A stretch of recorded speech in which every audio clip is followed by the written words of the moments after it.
right, so today we're going to talk about matting, or rather hanging light frame mats or anything that's really light with some string so that it can hang on a hanger or on the wall. The things you're going to need your mat, you're going to need your artwork, you're going to need a backing that is just a little smaller than your mat so you can't see it around the edges.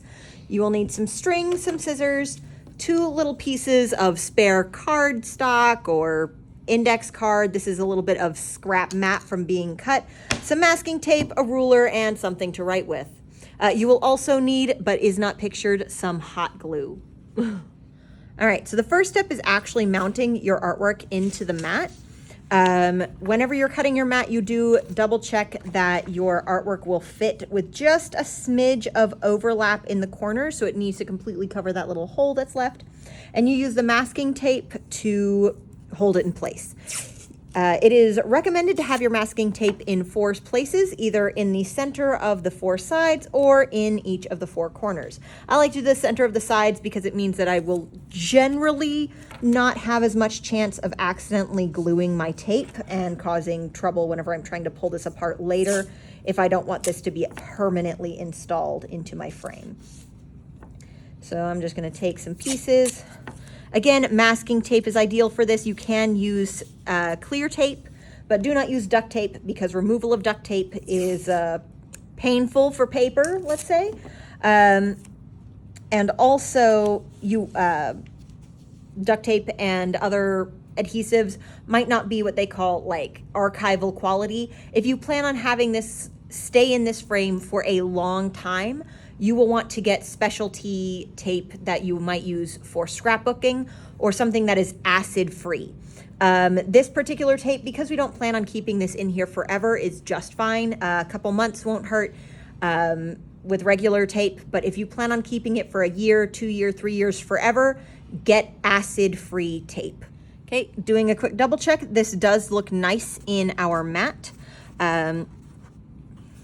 My mat's a little dirty, but that's fine. This is just an example. All right, so the next thing I'm gonna need to do is actually fuse my backing, which can be made out of pretty much whatever. A lot of times using a spare piece of Matboard works really well. This one's actually an old sketchbook back that I cut down just a little bit on the top so that it could be completely covered. And I'm going to hot glue this in place. All right. I'm going to start putting on some hot glue. Generally, it's a good plan to have at least 3 dots of glue per side. I like to have 2 dots on the orthogonal or the straight side, 1 dot in the corner. So it's going to be 1, 2, 3, 4, 5, 6, 7, 8, 9, 10, 11, 12.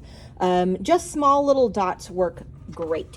You do not need a ton of glue, especially if you plan on having this be removed later, which most school mats are removed at a later point because they're not generally custom cut and whatnot. And I'm gonna be careful with our string so we do not do it. All right, I am keeping well away from my paper and my tape as I do not want the glue to squish out and get onto my artwork. Fine, stay. I'm gonna put this over top and squish down. Lightly press, lightly press, lightly press. And hot glue being what it is now matted. All right, so the next thing that we wanna do is actually cut some string for our hanger. And in general, if you're going really fast and it's something super, super light, being super precise about this is not entirely required. But on the off chance that you need to know it, or on the off chance that this is gonna hang somewhere fancy, here's what you're gonna do. What you want to find first is the midpoint of your board. So if I put my ruler centered on here, a ruler is 12 inches.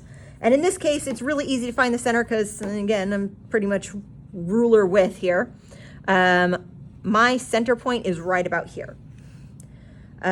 So from this center point, I want to measure out a distance. Usually anywhere from 1.5 inches to 2 inches is a good point to go to.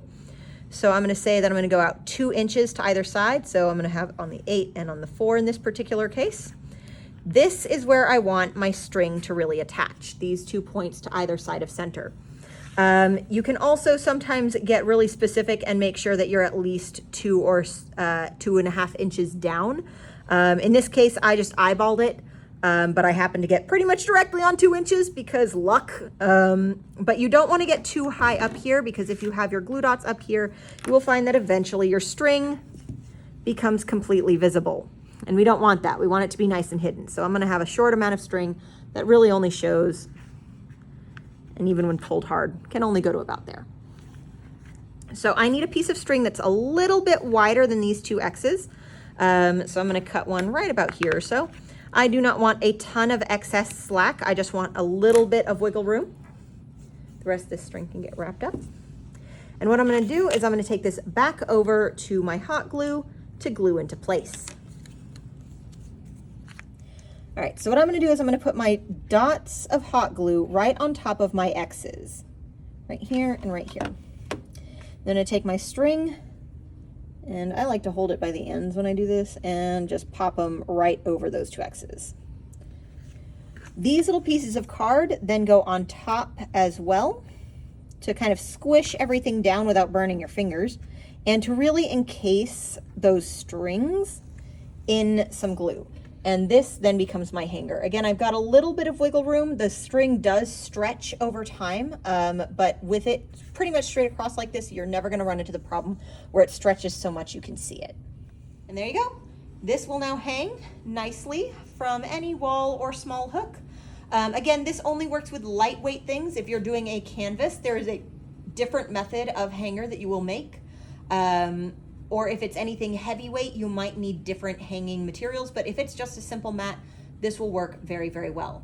In the case of very large mats, you might want one to either side of your canvas, say like one here and one here, but that's if we're talking multiple feet across. So for most cases, this will do ya. And it'll hang just like that.